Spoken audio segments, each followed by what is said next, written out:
Hello, my name is Mark. I'm a software developer and local citizen here in Prescott. I've been on the board of several Fortune 500 companies and have a new technology that I've been developing that will allow everyday normal people to be able to access liquidity from their assets. It really is a revolutionary technology that I believe will open up access to markets that middle class and working class people have never had access to before. But that's not the point of this video. I'm not trying to sell you anything.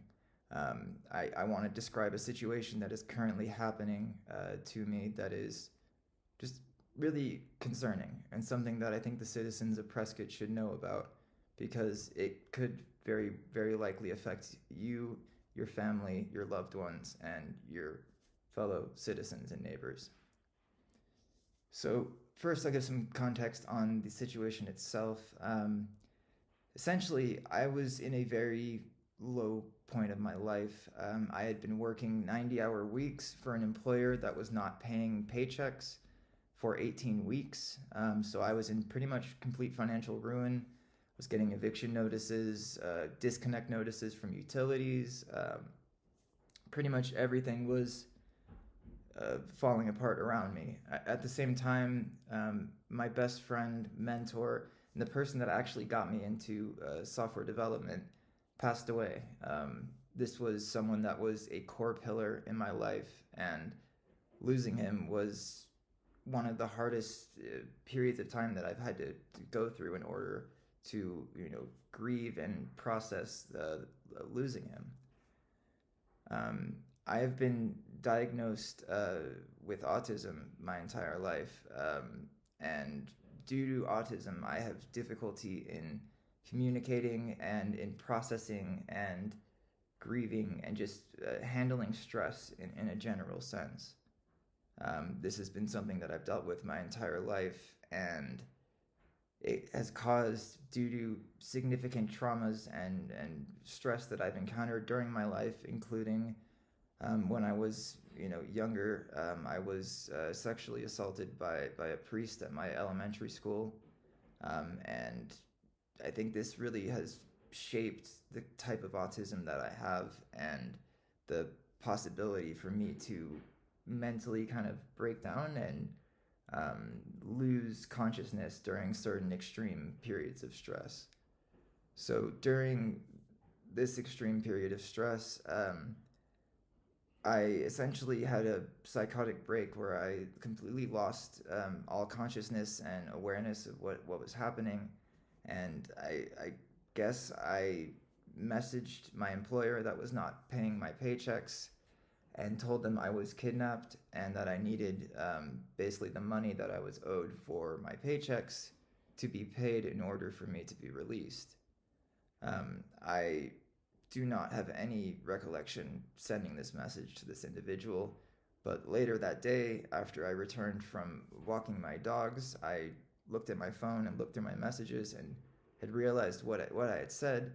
And I immediately called this individual and profusely apologized, explained to them I had no idea that was said, called everything off, told them this was completely not true.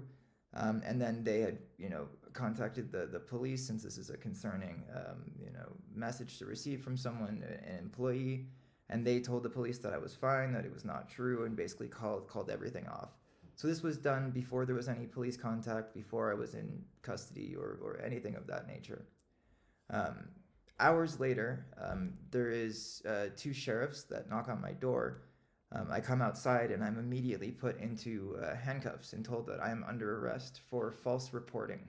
That was the charge when I asked them, what am I under arrest for? So they said false reporting, and they put me in the back of the police SUV cruiser. Next, these sheriffs, without any warrant or consent by myself or my girlfriend, enter our house. And I didn't find this out until weeks later, but basically through the discovery of this case, I found out that my former employer, when speaking with the sheriffs, had said to them that he had been to my house before, and in my kitchen I had a full running meth manufacturing laboratory. This is categorically false, a blatant lie, but was essentially the impetus for these sheriffs to enter my property to try to confirm or deny the presence of a meth manufacturing lab in my kitchen, which is just insane. First of all, this employer actually had never been to my new house, because the house he had been to, which was about a year and a half later, he illegally tracked my location, violating my constitutional rights to privacy by using our corporate, company Gmail account, and he tracked my location using the Gmail account sort of tracker, where you can see the location of individuals that are logged in to their Gmail by using their company Gmail. So he showed up unannounced, uninvited, at 2 a.m. one night, looking to basically get a technology that I had developed for him in his possession, or to effectively kidnap me, literally, and take me to Los Angeles in order to basically get possession of this technology. This event where he showed up at 2 a.m. has caused an immeasurable amount of stress for myself and my girlfriend.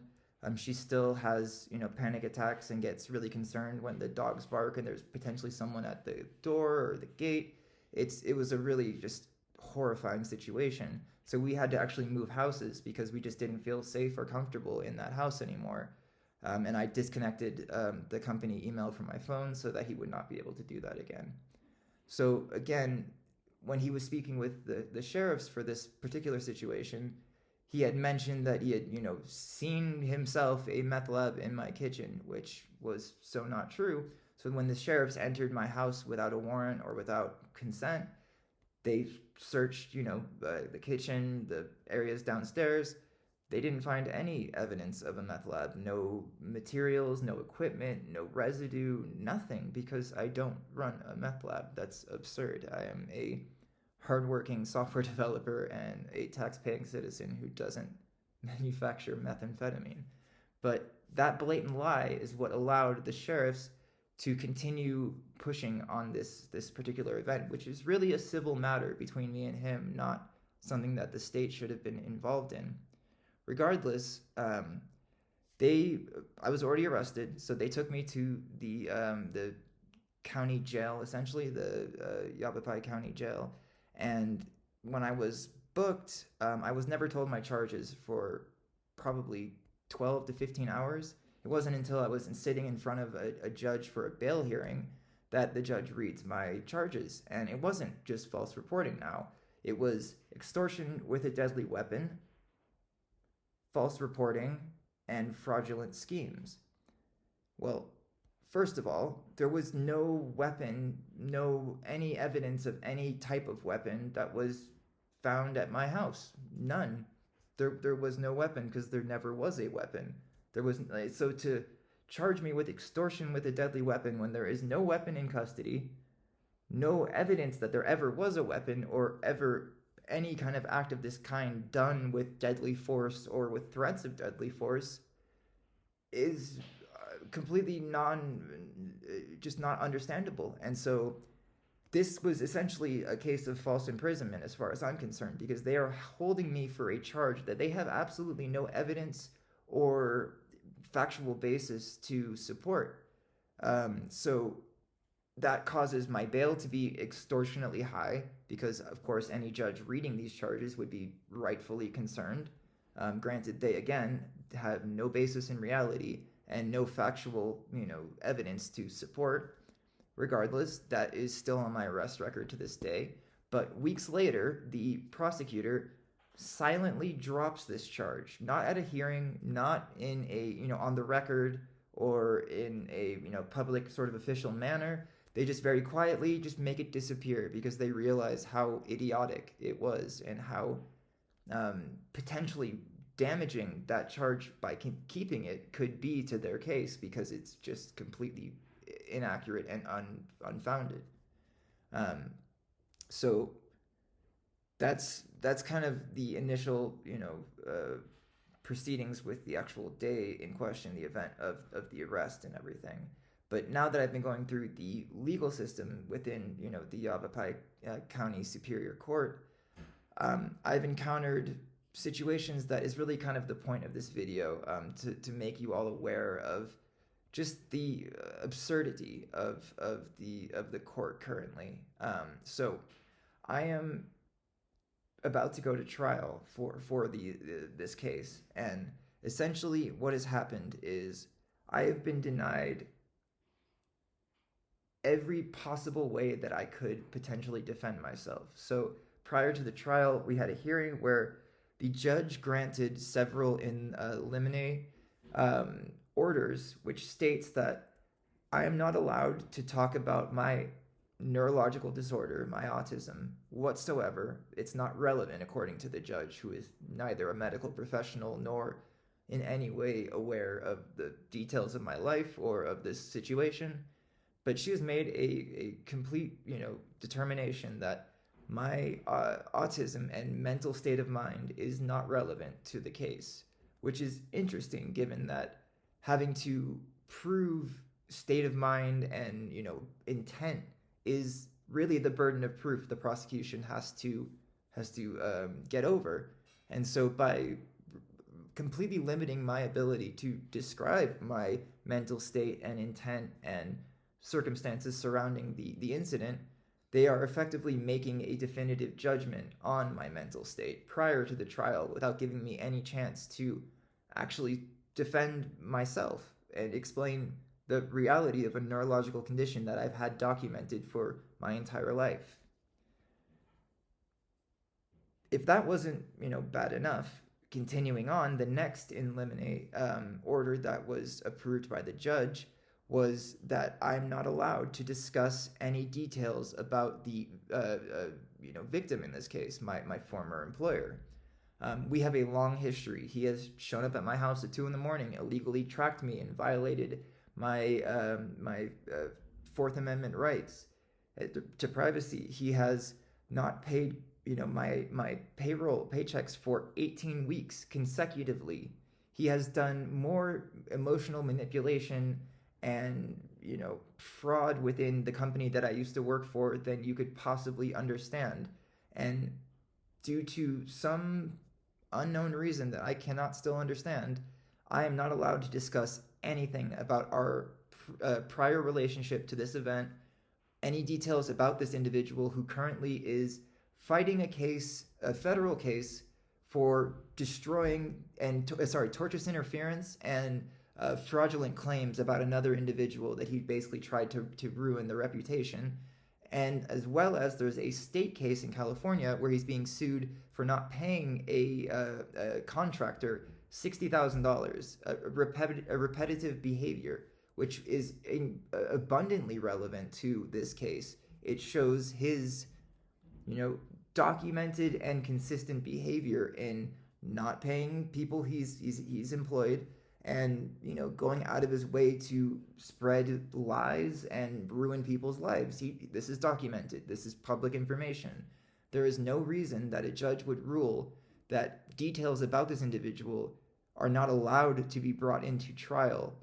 That's, again, it's not irrelevant. It's incredibly relevant. This shows a pattern of behavior. This explains that this was not just done out of nowhere for no reason to a random person that I don't know and don't have a history to. This was an individual that I knew deeply, that I've known for years, that I've had a ton of experience with, and have seen the things that he does and how he operates. And so limiting my ability to discuss not only my documented neurological condition, but also the details and character of this witness, which is very relevant, I am effectively being prevented from having any actual defense in this case. Not to mention, during the last hearing, there was a discussion about sort of, information that was going to be put in front of the juror, and the prosecutor and the judge actually interjected into the conversation and was helping the prosecutor frame the information for the jury, saying that, maybe it's a better idea if we don't put the dollar amount that was asked for, because that could potentially make this a civil case. They said that. It's on the record. I mean, there's a transcript of the actual, of the hearing. And for a judge to be supporting the prosecution's actual framing of the information for the jury? How is that impartial? Like, there were multiple instances where the judge is effectively coming out of her position of being an impartial moderator and mediator and actually contributing to the effectiveness or the work of the prosecutor, while at the same time denying any chance for the defense to actually do their job and defend. Even so, it gets unfortunately worse.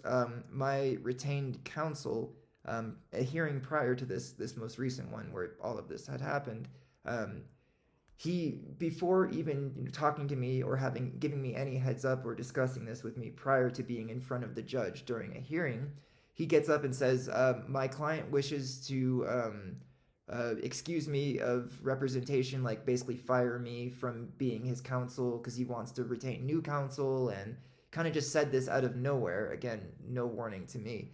I had never said this before. And he was essentially hoping that I, on the record, would say, yeah, sure, I agree with excusing this counsel, so that he basically wouldn't be responsible for continuing to represent me and taking this through to trial. But I immediately said, that's not correct. I never said I wanted to fire my counsel. Not true. And so the judge was a bit confused and kind of just said, okay, you guys figure it out, and we'll reconvene at a later date. At this time now, having basically been entirely thrown under the bus by the person that I've paid $15,000 to represent me, I immediately kind of panicked and wanted to find new counsel, because if he's willing to do that, how much of my best interest does he truly have in mind? How hard is he willing to fight to defend my freedom? So I then requested to the judge, or through him requested to the judge, to get a continuance for the trial dates, since they were upcoming, and I needed time to retain and basically pay for, find a new counsel that would be able to represent me for the rest of my case, that I trusted and that I believed could do the job successfully. That was denied by the judge, after she literally saw what had just happened, where I was my counsel attempted to basically get recused without any conversation with me, without any warning. So it's just very confusing why the continuance would be denied when there's obviously a breakdown in attorney-client relationship and communication, and that's very relevant for my rights to have the counsel of my choice and adequate representation in this matter. So basically, what has happened is I was arrested under charges that had no evidence to support them. The meth lab that was allegedly in my kitchen, there was no evidence to support that, which was the reason the cops came to my house in the first place. The extortion with a deadly weapon, there was no deadly weapon, no use or threat or even mention of deadly force. So I was falsely imprisoned under these charges that were used as the reason to take me in, and it's just insanity that I am unable to discuss my mental condition, a documented neurological disorder, discuss this individual who basically called everything off. He wasn't a victim when he called the police and told them that I had reached out to him, told him everything was okay, that it was not true, everything was false. He had called everything off and told the police this. And then after this situation, I quit my job at this employer, and now after quitting my job, all of a sudden he is a victim again, and there is an ongoing aspect to this situation. I furthermore got a restraining order against this individual, given the time prior that he had come to my house and tried to effectively kidnap me and steal technology I had developed. And all of these details that are very relevant and pertinent to the situation are not allowed to be said to the jury or to be mentioned in court whatsoever, which is insanity. So I really just need the help of this community in calling out this injustice and this complete restriction of my constitutional rights, to hold the court accountable. I really believe we need to have an audit of the Yavapai County court system and really ensure that the civil and public servants are actually serving the public and not doing us a disservice and limiting and restricting our rights as American citizens. So I really, I've lived here for years. I'm one of your neighbors. I really just need the help and support of this community to call out the injustice that is happening currently to me in the court system so that others may not have to go through what I'm going through right now. So I sincerely appreciate you taking the time to listen to this video and wish you all the best. God bless.